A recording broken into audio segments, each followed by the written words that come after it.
Remember what I said about discipline? Yeah. That's where this starts and stops. Yeah. If you are not disciplined for that, it's like anything else in life. You must be this tall to ride the ride. You must know at least this much to get into this door. Your test scores have to be this high to get into this school. It's like anything else. You have to punch your weight. Right. Yeah. You got to punch your weight. If you're a middleweight, what are you doing in the ring with a heavyweight? You're out of your league. Right. A lot of people say and do what they think it you want them shouldn't to do. offend you that somebody else is in this other weight class. If it's not for you, just leave it there. A lot of people try to punch their weight because it seemed fun, or because they're trained to say and do what I just like the how, other person I wants just like to how the polyamory thing in this room becomes the heavyweight of sexual interaction. Like you ain't built for this polyamorous life. I've met more. It is a heavyweight situation. I think it's a heavyweight situation. The 45 I'm a pacifist. I don't want no beef. Like, I'm so far out of that ring. The fact is, heavyweights. I compare it that way because heavyweights are the Royal Rumble. That's the sexy weight class. This is a cage match. If we're watching, if you're watching boxing, heavyweights are that's the sexy weight class. They don't want to be all the press. They make all the money. We're talking about Dante Wilder and Gypsy King and all. They make all the bread. That's the weight class. Floyd Mayweather's weight class, not so much. Floyd Mayweather was the biggest one there. That's seen as basic. If you are about the relationships are basic. Yes, they are. It's the one you see on television. It's the one you read about in books. Normal doesn't have to be basic. No. I didn't say. Well, basic has a really negative connotation. Normal is subjective. Normal is subjective. Normal's what you but want there's to do. one thing that everyone is basic. Yes, basic, because it's the one thing that everybody's taught, And then there's the one thing that everybody goes out to learn. Technical. But I'm talking about basic, bitch. That's bad. I'm saying basic has a negative connotation. Let me help you. Start here. Help me. Start here. Walking is basic, right? Okay. Everybody walks. You see everybody walk. You have to do it every day. Okay. Running track and field is extra. That's something else. That's next level. You have to learn how to do that. I used to think I knew how to run. But it's walking until I got around a track runner, and she was like, "Your whole form, you're gonna blow your knee out in a year if you run like this. You're gonna kill your ankle in a month if you." I thought, dude, I'm just running. No. There's levels To learn. You're not But I here think yet. walking is sexy. There's nothing wrong with it. Models make tons of money walking. That's what I'm saying. Basic doesn't have to be A lot of the that. models is basic. I didn't even. And a lot are not. A lot are very smart, Right. smart, brilliant geniuses. All very good. And beautiful, and call me, my Instagram is Talib. But there's walking, Yeah, I'm kidding, yeah. and then there's running. Yeah. There's there's a regular relationship. What do you call it? I don't even know the name of it. He doesn't know the name of it. So there's a monogamous relationship between Let a me man find and a out woman. Becca's dating the horde. It's got a herd. Hey, can I speak to Patricia now? Oh God. It really. Well, first of all, I've danced. Why do you need 5 women if you've got 5 in one? Hey man. No. I've danced that dance already. It was cool. I'm not mad at it. I just learned to walk. When I walked away, I did it with no judgment because I understand that there are people actually in that life and they're super happy, and they make regular relationships look like Basic. right because they're dealing with issues, but the way they tackle their issues, that's why I got. Seems more evolved. That's where I got so much of the knowledge that I walk around with now. Intentions are everything. Communication is everything. Confidence, self-esteem. If you don't have these Confidence, things, self-esteem. this ride is not for you.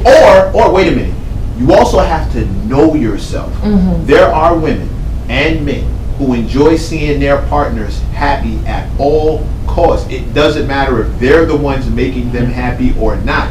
If you're not like that, then this isn't for you, and there's nothing wrong with that. It doesn't make you a scrub, doesn't make you basic, doesn't make you any of that stuff. Right, yeah, there's nothing wrong. You're just not wired that way. There are people who either by birth they're like that naturally, or through a series of learning events, they have gotten to a point where this is where they are, and they can't go backwards. Right. So they need to find other like-minded people. I only beef with people who judge those people. Right. Y'all want streets, y'all nasty, y'all this. Don't call them names because they found their tribe. Leave those people. Just don't walk in that room. There's a lot of fluids flying around there. You may not want to be in there. We've talked about the thing that's like so weak is saying that's just me. It means like I don't want to work on myself. But I think with some things, I think it's totally fair to be like, you know what, that's just not me. Punch your weight. Well, no, but just we can go back to boxing and fighting. But I'm agreeing with you. Punch your weight. Like if it's to recognize what you really like you said about knowing yourself and what you need in a relationship or want. If you're not naturally 6'3", 250 pounds, we're going back to boxing. You probably shouldn't be fighting someone who's naturally 6'3" and 250 pounds or better. Punch your weight. Be in your weight class. I don't watch enough boxing to care about your analogy. I just want to talk about humans, like humans in relationships. I have way too much experience around sexual humans to. I'm so curious. So I actually wanted to ask you this because you're all around the world once or twice or 1,700 times, right? And you have the books and the Twitter conversations, and a lot of what you talk about is higher vibrational stuff, right? Do you ever feel like just being basic, or do you generally our new version of basic, or are you happy living on a more intentional, vibrating higher type of thing, or do you ever feel ratchet or want to be basic, or do you ever take it down to that notch?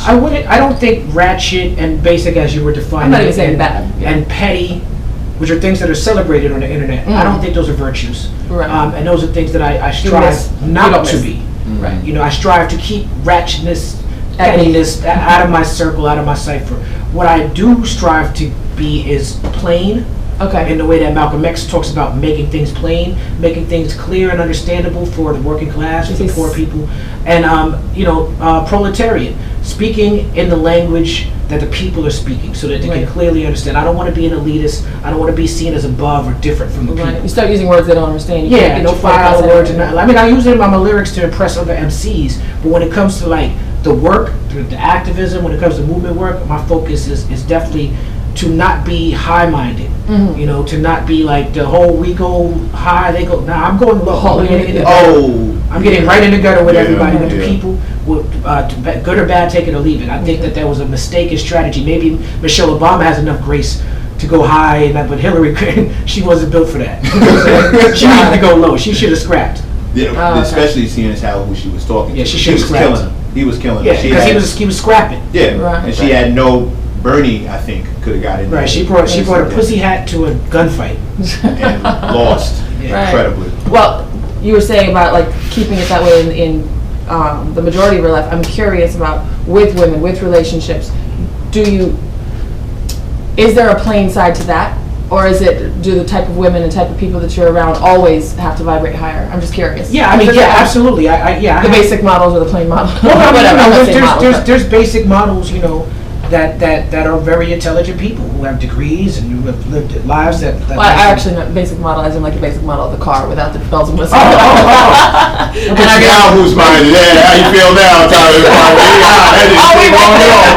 No, some of them were smart. Welcome to the gutter with the rest of us.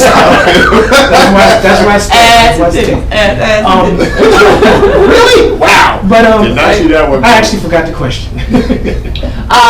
The basic model of like just regular interaction, regular women, regular people, or is it always talks to me all the time? like Max said. But the conversation always gets to a higher level. Well, normal is subjective. Right. One of the things I say all the time is, I'm not normal. I'm exceptional. Y'all normal. Right. I have no interest in being normal. And so I don't want to be the smartest person in the room ever. And, you know, in my business, I find myself the smartest person in the room often. Right. You know, that's not something that I ever want to be. If you're the smartest person in the room, you're in the wrong damn room. Because you're not learning anything. You're not learning anything. I want to be in a room where people can bring something new to the table and teach me something. And you know, like going back to the Twitter thing, my interactions with people, I think where people get it the most twisted is people think that I'm having conversations with these people. Or people think I'm debating with these people, or people think I'm arguing with these people. And to be fair, on the surface, to the untrained eye, that's exactly what it could look like. It looks like, why are you debating and arguing? Why are you platforming this? But I don't do any of that. I don't debate. I don't argue. None of that. I'm exposing, confronting, and destroying. I didn't agree to the debate. There's no moderator. There's no points for it. There's none of that. Like, I'm strictly telling you about yourself if you choose to come into my world. You know, and that's the way that I look at you know, John Henrik Clarke said, I debate scholars, I debate my equals, everybody else gets taught. So when I'm having that quote. when I'm having a conversation with somebody on Twitter who's a white supremacist who's saying the stupid things, that's not a debate. You're today's lesson, brother. Mm-hmm. Like, you're today's lesson. I'm showing my 1 million followers, look what they be saying about us, y'all. Mm-hmm. Look how they be acting. And in case when they pull up and say, well, the Democrats started the KKK, well, here's a link to an article telling you, well, yes, the Democrats started KKK, but they were conservatives back then. Which is why today's conservatives or Republicans want to save Confederate statues. Mm-hmm. It's always been about the conservatives. When they say George Zimmerman is not really, you can't prove he's a racist, well, here's a link to when he called somebody a nigger lover in a bar. Like, I'm using you to get information. You just made an example of yourself, right? To my people. Yeah. I'm not talking to you, I'm talking through you. You're like just a history book that I'm looking and flipping through the pages. That's all you become. You're like what is it called? Footnotes? Yeah, to explain this, I will use this example. They're literally like the chalkboard. You know, it's literally like, you know what they're like? They're like the frog on the table when you get taught to how to dissect the frog. Like, you don't have a debate with the goddamn frog. He's on the table getting dissected. That's what these Twitter trolls are. I have another question. My roommate says that you can't yell at people and expect them to change their mind, right? That's right. So is the goal to just make your point to the people that already agree with you? Absolutely. Or is there any part of you that wants to, or that thinks there's a possibility of changing a racist into a not racist, or into a... Not at all. You don't think that I don't care about that at all. Okay, the last thing that I have to do as people who are members of the oppressed group is their job to fix the oppression. It's not the job of the oppressed people. Too often it's the onus is put on the oppressed people to change the people who are oppressing them. Okay. The onus is put on women to make men more compassionate. The onus is put on black people to make white people understand racism. And that is very not fair. And it's sort of like an oppressive way to look at the world. The way that I do it is that I don't care about saving a racist soul. Mm-hmm. I don't care about changing his mind. That's not what I'm here to do. If he happens to change his mind, that's a great thing. Right. Groovy. Right. That's not my mission. So that's what I have to do. Right. You know, like my mission is not to coddle a racist, save him. I'm not your magical Negro. I'm not your caddy. The guy that can straddle both sides of black people have been the conscience of the nation for so long. The Hatties and we always are teaching people how to complicit white society, how to be more compassionate. That's not. I'm exposing you. I'm tearing you down. I'm making you embarrassed. I'm making you feel ashamed. Which you should be. That's what I'm here to do. Right. I'm not here to have a debate. I'm not here to be your friend. You know, they always be like, well, you just smoked a blunt with me and got to know me. No. I don't want to be around you. I don't want to be friends with you. I just want you to see how stupid you look. That's it. Right. If you change your mind on your own, that's a good thing later on, but that's not my job. Do you think that it could actually make the problem worse? I'm just curious if you get somebody so angry because you make them embarrassed. If I get somebody, well, see, did you put a battery in their back? Look at this. I'm just saying it's your fault or your responsibility not to. Well, here's the thing. That mentality, that mind state, what starts to happen is you start to victim blame. And you start to blame the oppressed for their own conditions. All the time, because I'm unapologetic and I don't tolerate F stuff. I don't tolerate F stuff. You know what I'm saying? You know what I mean. People assume that I'm angry. And it's like, that could be further from the truth. I have a smile on my face when I expose I was in a good mood. It was one of the greatest things. I love doing this. It doesn't make me angry at all. But people assume, like the myth of the angry black man, that I'm angry in these interactions. And because I tolerate it, they accuse me of creating racism. And they accuse me of creating so much anger that it forced people all the time tell me I forced them to be. Somebody literally wrote, "You forced me to be a Nazi." If you were so angry, I would not. And when you're saying that black people, by how they're responding to racism, are forcing white people to be racist. Then you are saying exactly what the white supremacists say. Because what the white supremacists say is, if you black people would just shut up and be quiet and be silent, we wouldn't force to be like this. I'm like this because of how you behave. That really sounds like a man beating his woman. If you wouldn't do this, I wouldn't have to hit you. That's exactly what it is. That's exactly what it is. Serial killers have friends. You know what I'm saying? Men who marry and love women beat the mess out of their women. Your proximity to a person of color, to an oppressed person, doesn't disprove your sexism or your racism. And so the idea that, like, I don't care if my name is Malcolm Muhammad Nathan X the fourth, and I was like cracker, whitey, devil, all day, 24/7 on Twitter. You still couldn't blame me for creating racism. Because even if I was like that, you could blame me for being a bigot, You could blame me for being an inconsiderate person, but you can't say that I'm creating racism. Right. What you can say is that maybe the way that I'm responding to racism is not tactical or not strategic. Yeah. But me doing that doesn't make someone decide to be racist. If someone decides to be racist because Talib Kweli called them a white boy, then they were already racist. They were racist before they got Well, there's also a difference between disliking a person and disliking their entire race. Like disliking the guy who says cracker, cracker, whitey, whitey, is because he's not a very likable guy. Right. But what he's saying didn't make me not like all black people because of that. Right. And the deeper part of that conversation, a lot of people are scared or just not informed enough to have, is that, even, first of all, I'm not a guy who uses the term cracker. I don't do it. I don't think anything's wrong with it. I just personally think it doesn't help me communicate. Once I call a white person a cracker, that shuts down all communication. Now we're arguing over the word cracker. Right. I'm not doing that. I don't go around calling white people white devils. I'll call a white dude a devil, but I won't qualify it to be like you're a white devil. Right. Because there's some black devils out there too. You know what I'm saying? So if you act like a devil, I'm gonna call you a devil. But there, with cracker, devil, honky, white boy, there is no slur for white people. There is nothing you could call a white person that takes power away from them in any systemic way. And so you call people that, and they're like, "Yeah, we're still running." No, shit. cracker was the term. It's short for whip cracker. Like it meant you were in charge. Right. It's not That's really not an insult. Right.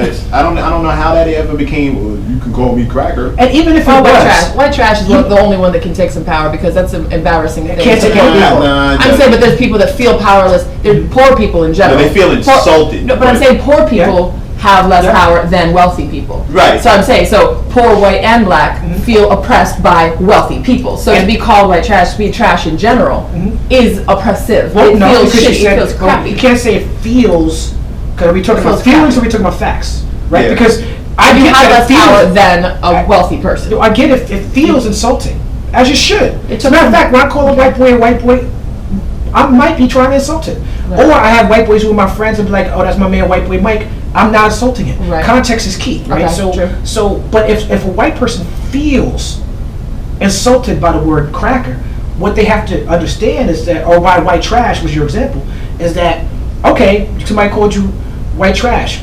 It's the person who called you white trash is the person part of a system, a member of an oppressed group that can hold down people in your race and really affect policy that makes you actually white trash? No, they can't. But if there's a white person who calls you a nigger, that white person probably had a leg up because they didn't have black skin. And they're part of a system that is not just them calling you a nigger, but there's a whole system of police who, when they call you nigger, be like, that's right, that's a nigger, and I'm gonna kill that person. Or someone who said, that nigger has a nigger name, so I'm not giving that nigger a job. You know what I'm saying? So there is nothing like that for white people. So yes, it could be rude. Yes, it could be offensive. Yes, it could hurt your feelings. Be insulting. But hurt feelings is not racism. Hurt feelings is just hurt feelings. Okay. Actually, I wasn't going with racism. I was just going with oppressive. Well, like taking power away from you. It's not even racism because like a poor white man and a rich white man, you put both of them in a suit or both of them in a white tank. Well, if it's not an ism, look pretty safe. If not an ism, then there's no power being taken away because it could be prejudice. It could be prejudice. Okay. I think maybe that's what I was bigotry. Right. It's definitely, as a matter of fact, it is prejudice. Yeah, it is bigotry. But it's not racism. Because the ism is a systemic thing. Black people can and often are, just like every other human being on the planet, very prejudiced, very bigoted, towards very inconsiderate. We could be xenophobic. We could be very nationalist, homophobic, all those things. Yeah, all the phobics. Right. We can get a phobic in. We get those in. We got some phobias. We don't stop short with the phobics. We can get a phobic in. But as far as the isms are concerned, even if you're just like a woman can't be sexist, because sexism is not something that a man can go through. Men don't go through sexism. Men say they do. There's men's rights activists that say that was sexist. No, it wasn't. No, it wasn't. No, you just didn't like. It may not have been fair. Right. It wasn't sexist. Yeah. Well, and then there's versions of feminism that I don't like. Like being pro-woman doesn't have to be anti-man. Like pro-black isn't anti. Well, yeah, feminism by definition is not anti-man. It's pro-human. And feminism by definition and is asking for equality. Yeah. Asking for equality isn't dissing the person who already has the leg up. Equality feels like oppression when you're already privileged. When you have privilege, equality feels like oppression. When they're asking for a piece of the pie you think you own all of. When they're trying to get your privilege out from under you. You think it's a pie, and it's not. A pie means everyone gets their slice of it, and because I have a bigger slice, you have less. There's never been a pie. Right. There's a T-shirt. You guys keep talking. I took a picture. Well, no. We kind of have to get. We have to get out. Yeah. Why? Because an hour has flown by just that fast. It really happened. Like this is out, and Talib has Twitter trolls to smash and DJ sets to get ready. I already sent 5 tweets when I was talking to you. I didn't even see I saw Equal that. rights for others does not mean less rights for you. It's not pie. It's not pie. It made my own. I was told you have punch and pie here. It's not pie. There's enough punching pie holes. Dude, great having you here. Great to be here. Like the we're all over the place, always, but yes. I mean, this is what we do. Yeah. This is what we do. I think the conversation. We went raunchy right back to politics. I appreciate it. Who else is like us? Punch and pie. We punched our way. Punch our way into the pie. That's called fisting. What I tell you about punching your weight, that was different. Yeah, that was different. You just punching your weight. If he asks you to go out for pie and boxing, don't. You just graduated to a class I'm not at, Crystal. You let me know how that looks. I'll read the book when you get it. That's something else, bro. Let everybody know where they can find you. What do you got coming up? I'm in the breeze like the blunts. Woo woo. Got some shows and some books and some please. I'm just everywhere, man. I have the People's Party show on Up Rocks.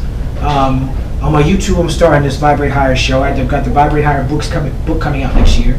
I got the Summer Solstice tour this summer. Go to talibquality.com, and of course the store qualityclub.com, where you can buy all my wares and stuff like that. I got a lot of things going on. I'm really out here though. Yeah, I've noticed. This is the first guy I saw curse out. You're not do nothing. And then after he did that, Don Lemon all of a sudden turned into Malcolm X. He grew funny. We'll chop up Peter Guns for him. Have you noticed that he really switched up? Like Trump really had him. And Trump triggered him. Because got him on his pivot. Trump triggered him.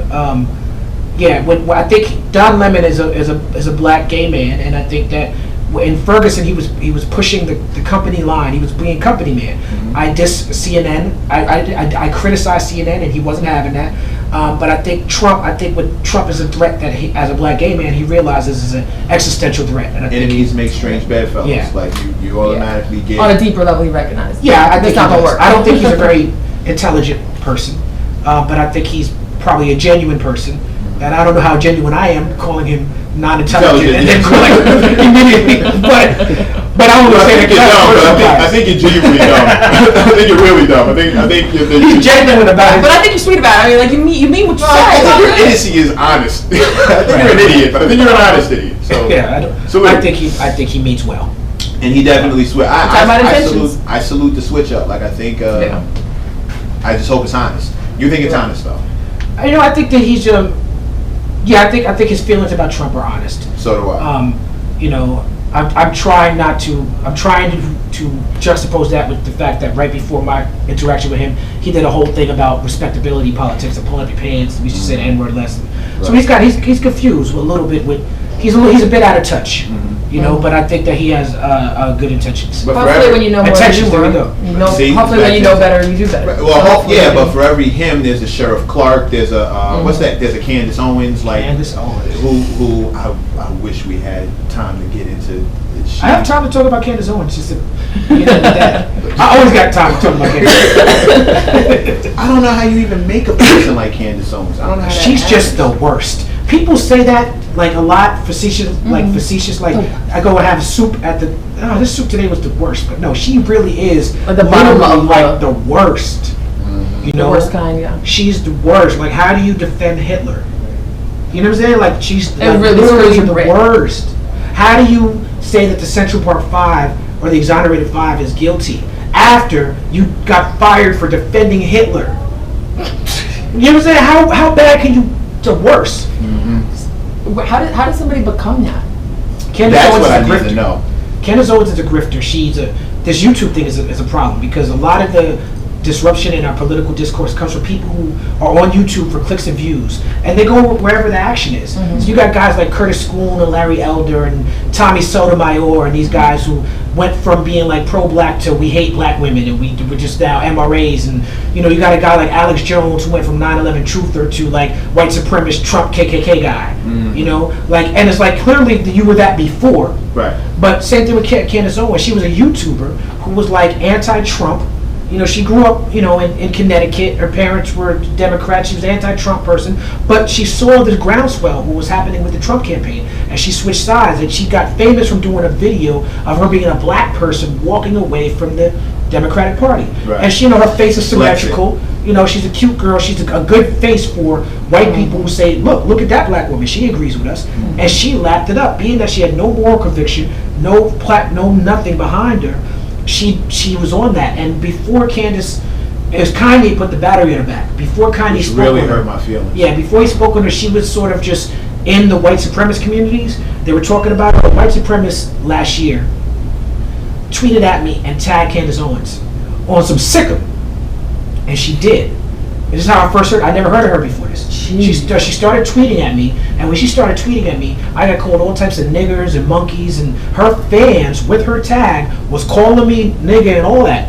And I'm tweeting back at her like, you don't see this? Not knowing who she was about to be, right? I'm like, yo, black woman, you don't see how this guy who supports you just called me a nigger, and you're not going to say nothing? And she would tweet back to me something about the Democrats and walk away and completely ignore. And I'm like, I'm dealing with a straight up grifter. About a month after that, Kanye was like, I like the way Candace thinks. Yeah. I texted Kanye. She had gone after me, Don Cheadle, a bunch of people. I'm like, this is how she goes after your friends. Because at that time, I had a real good text relationship with Kanye. We were on text every other day. When I sent him that text, his response to me, with the screenshots and all that, was, well, I like Donald Trump, right? Which I didn't, because at that point, it was before he wore the MAGA hat, but it was after he deleted his Trump tweets. So I thought Kanye would, and that's the only reason I was even working back, because I saw him delete those tweets. So I'm like, okay, maybe he's on a level. But he's like, I was like, well, actually, I didn't know that you still supported Trump. That's disappointing. However, did we lose it?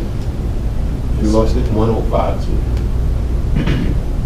Just dropped. Just now, okay. Just dropped. Okay. All right. At least we got all that good stuff. I will support you. Just call me a nigger, and you're not going to say nothing. And she would tweet back to me something about the Democrats. I just extended on the show. Completely ignored. Yeah, I'm good. Straight up grifter.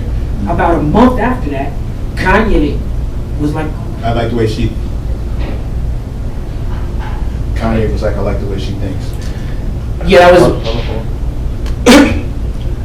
It was very hurtful to me the way that Kanye dealt with that, because I think that he wasn't informed enough to even have the conversation with me.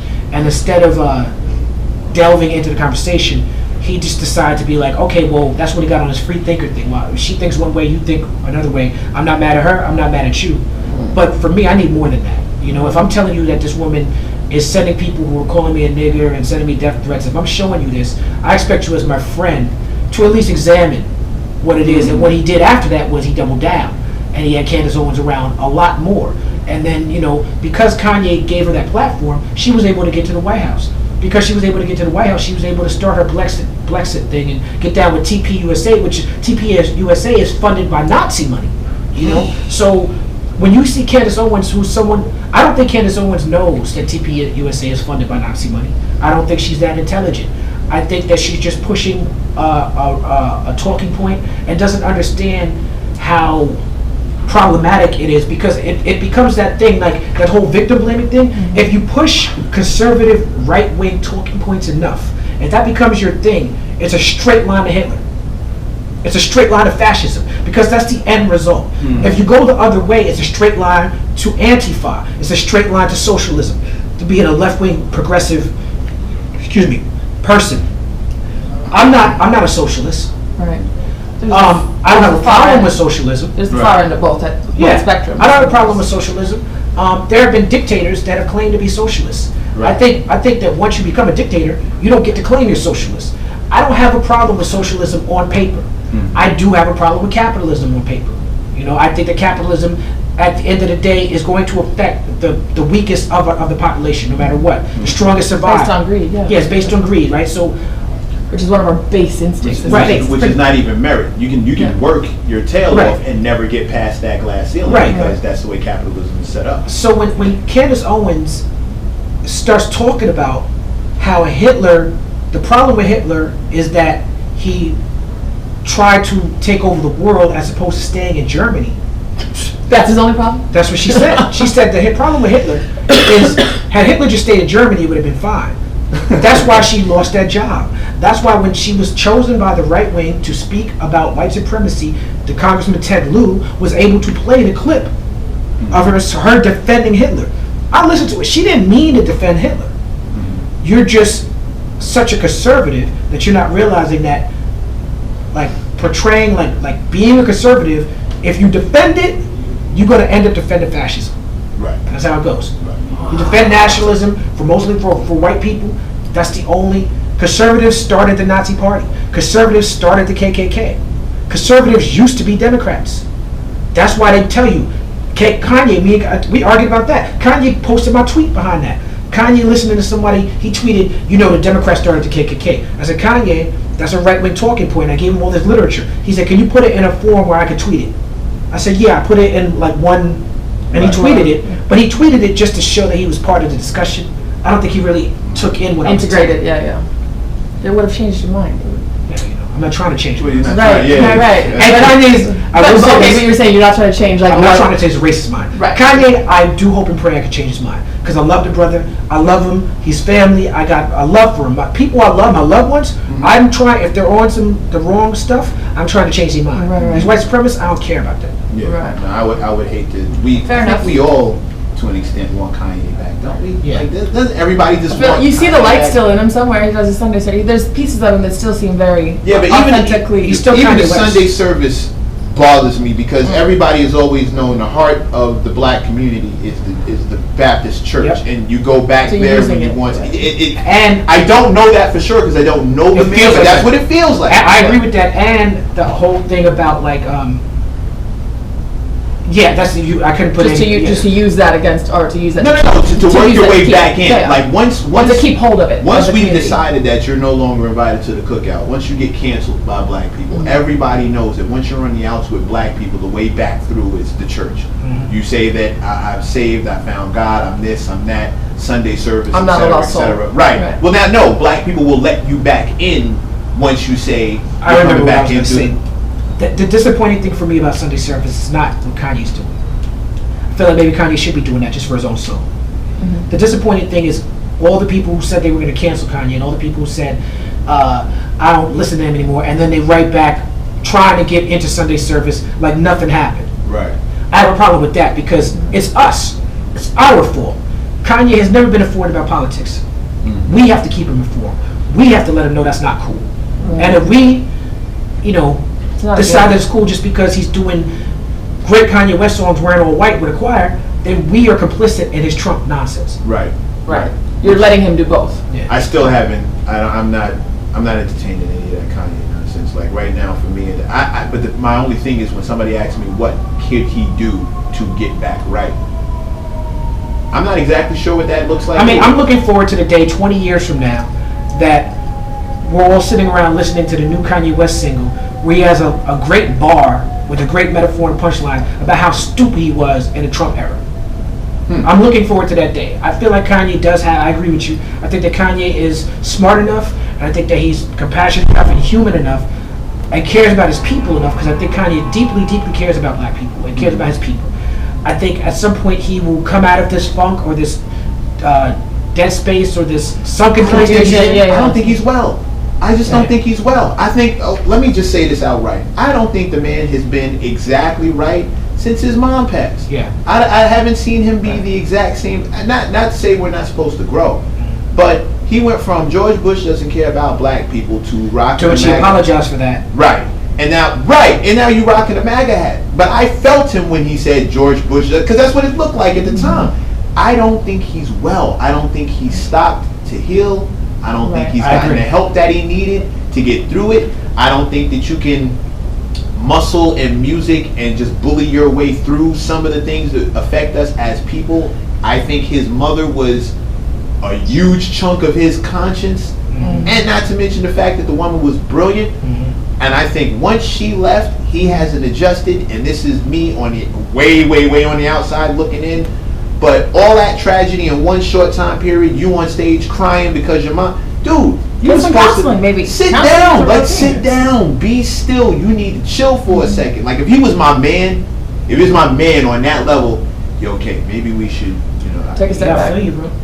Bro, let me holler at you, man. Like maybe there's something, your mom's is going, bro. Maybe we need to. 808s and heartbreak sounded like one big long heartbreak. Like he ain't been the same since then. And I think the game ain't been the same since that album. Everybody who's popular since then sounds like that him. album. Sounds like that album. He single-handedly influenced this generation of singers who can't sing, and rappers who can barely rap. And harmony is more important than lyricism, depending on what circle you're in. The whole thing is just ridiculous, dude. I'm putting you in charge of Kanye West from now on. I think you need. I can't. That job is too much for me. I think you need to get over there. Look at I'm punching that weight. I'm punching above my weight.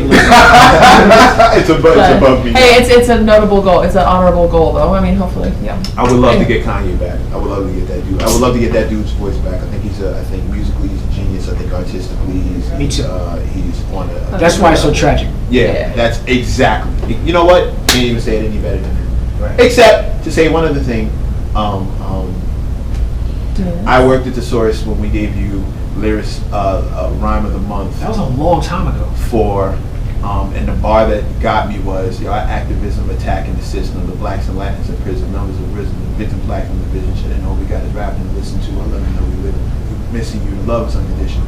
That whole thing from Get By became rhyme of the month, and I had to transcribe that. I never forgot that verse. It was always super dope. Once you've written it down, it was always my suggestion to make sure that one got lyrics of the month. It was the first time I ever got one in, and it was. Humble brag. That record would not have happened if I wasn't inspired by and tracked down Kanye West for that beat.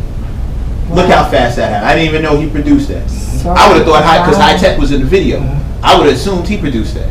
Wow. Kanye West. Well, there's some full circle that I can't edit any better on. And this has been the. I said we get the hell out of here. Yeah. All right. Well, awesome.